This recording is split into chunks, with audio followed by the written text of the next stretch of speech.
there's always pressure to simplify and keep the number of parameters down and not pay too much attention to lots of extraneous things because it makes the model harder to fit.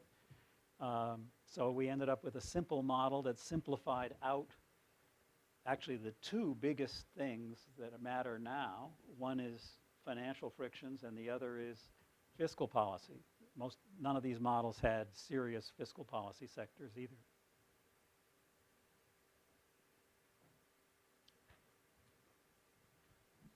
Speak loudly so we can hear you. It You're not doesn't going to get it- any It, amplification. don't- it won't amplify. Right. Okay. Hello, Professor. I'm actually a second-year PhD student of SMU. Welcome to SMU first. I want to ask a question. I just read a paper written by John Cochrane. He argues that for the New Keynesian model under Taylor rule and the Ricardian regime, there would be no determinacy of the equilibrium. And he argues that although there is a unique non-explosive equilibrium, but there is no reason to rule out the explosive equilibrium. So he recommends the non-Ricardian fiscal policy. So how do you think about it? How do you think that the New Keynesian theory determines the equilibrium? Thank you. Cochrane is, along with me and Mike Woodford, but Cochrane and I are probably pushing it hardest now, the strongest advocate of the fiscal theory of the price level. And we agree on so much, but tend to draw opposite policy conclusions from our analysis. Now, that paper is a good one, and everybody should read it critically. I agree with it in one sense, which is that the new Keynesian models, like actually almost any sensible theoretical model that tries to include determination of the price level in general equilibrium, has the characteristic that price level is indeterminate if you just use monetary policy and leave fiscal policy out. Generally, you take a standard overlapping generations model. If you put in a storage technology and then do Samuelson pure consumption loan, you get a continuum of equilibria. And theorists, we've gotten used to kind of dismissing this by saying, well, the interesting one is the one with the price level constant. But there's nothing to rule out the explosive ones, and the explosive ones lead to the real value of money balances converging to zero and the economy converging to a barter equilibrium.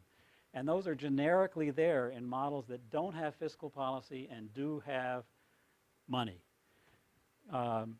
So in that sense, Cochrane is right. Now, he has that you need to think about fiscal policy if you want to think about determinacy of the price level.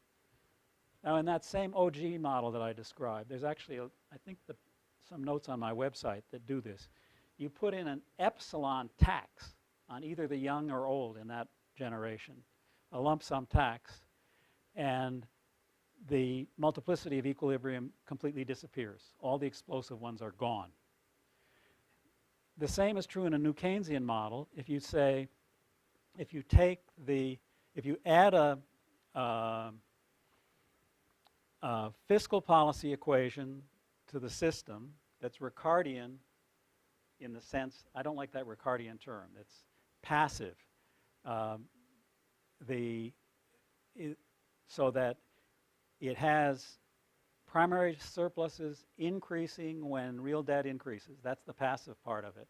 But then you add a tiny coefficient on inflation so that taxes increase when inflation goes up or decrease when inflation goes down. You put an epsilon coefficient on that and all the multiplicity disappears. More generally, what people like Woodford have done, because Woodford's very aware of this multiplicity and the fact that you can't rule, there's nothing in the structure of these models.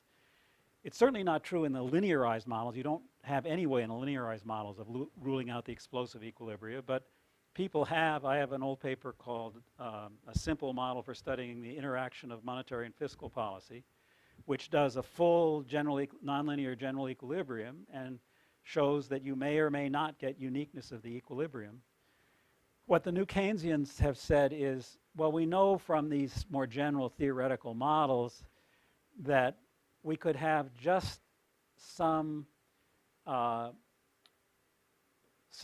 reserve boundary condition of fiscal policy. So if the price level gets to a certain level, there's a promise that there will be taxes to back the currency. Once you've promised that, all the explosive paths are gone. You never have to deliver on the promise. And everything looks like the new Keynesian model with a stable equilibrium. What Cochrane tries to argue is that those backstop policies are somehow infeasible or self-contradictory, and I think he's just wrong about that.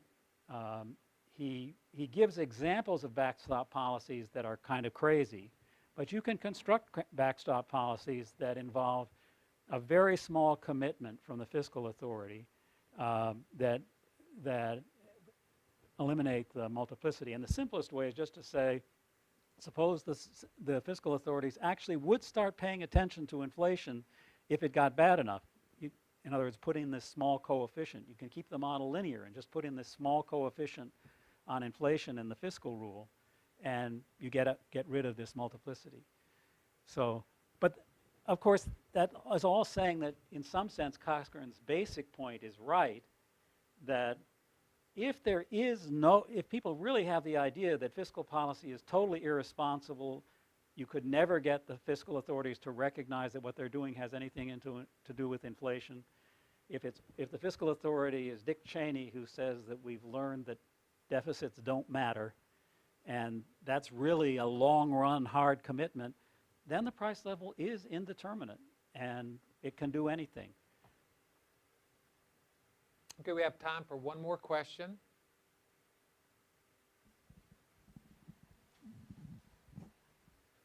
My name is Eric Hillebrand. I'm associate professor at CREATES, Aarhus University, Denmark, and I'm one of the co-editors of the Advanced Econometrics series.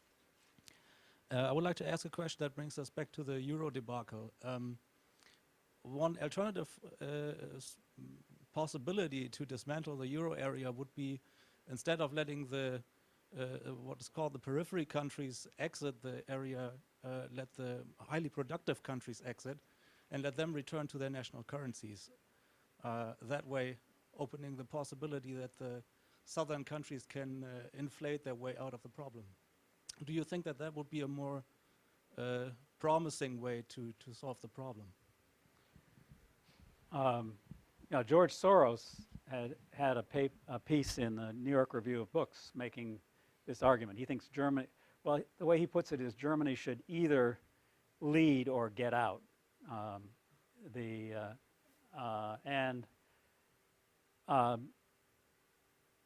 As an economist solution, I mean, the economist solution is just get rid of the euro and go back to the old way.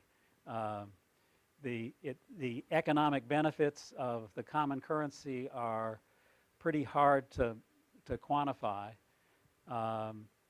But the reason for the euro isn't just the economic benefits. And once you recognize that, I think it's not very realistic to think of having a euro without Germany or without Germany and Finland as a live alternative. I've argued that what the Northern European countries seem to be trying to do is to impose a regime that no euro sovereign debt ever defaults. And the reason it won't happen is that if a country is bad enough, then Germans will come in and run your fiscal policy. They actually are talking about having committees coming in to these countries, the rule being that this would happen. But these countries do not want this. And you can imagine why. And this is much stronger fiscal integration than amongst US states. US states run their own budgets. The US government does not come in when they get into trouble and do anything about it. They have to figure out for themselves what they're going to do, and they may default. My view is that it should be recognized that a government in the euro area can default. It's a terrible thing. You wouldn't want it to happen. The country will try to not let it happen. But it should be possible to contemplate default without exit from the euro area. And it should not lead to committees from other countries coming in and trying to run your politics. And then once you agree with that, you realize that interest rates on sovereign debt are going to be different all over Europe. And if the ECB is to act like a normal central bank and set the interest rate for Europe, there has to be a euro bond. So, but that's a euro bond involves some degree of fiscal integration. An institution that issued a euro bond would have to have some capital injected from the other countries, from all the countries, or it would have to have some small taxing power, a surcharge on the value-added tax or something. But you put those two things together, a euro bond and a mechanism for orderly sovereign default, and I think you'd have a long-run solution. Of course, the short-run problem is there already are losses, and it's not clear who's going to take them. If Greek debt or Spanish debt is going to default, then whoever's holding it will lose. And the people holding it are sometimes German or, quote, productive country banks. And they don't like the idea of having to take the hit. So there's a huge problem. One way to put it is the reforms I describe would be easy to discuss before the euro was set up. But once you get into this crisis, you already have losses. So reform mechanisms that create insurance are, unfortunately, the terrible accident has already happened, and it's too late to have a nice negotiation about how to set up the insurance policy. And that's the problem. That's the second layer of problems in Europe. So it's a really difficult problem for the European politicians. And I don't know how to predict it, because you can say the euro has been a disaster. It can create further great depression in the southern European countries. Why don't they just end it? But then you look at how strong the commitment is to trying to keep Europe together, and the notion that this was a way to make sure that there would never be wars again in Europe. And you think maybe they'll figure out a way to keep it together. Well, thank you all for being here, and thank you, Professor Sims, for your time. And we look forward tonight to our special dinner, where we recognize Chris's contributions to our literature. What was your grandfather's name? Billy Lyserson. Billy Lyserson. I think Billy would be quite pleased to see the progress that his grandson has made in terms of coming to understand economic concepts and reasonable proposed solutions to problems in economics. So thank you very much.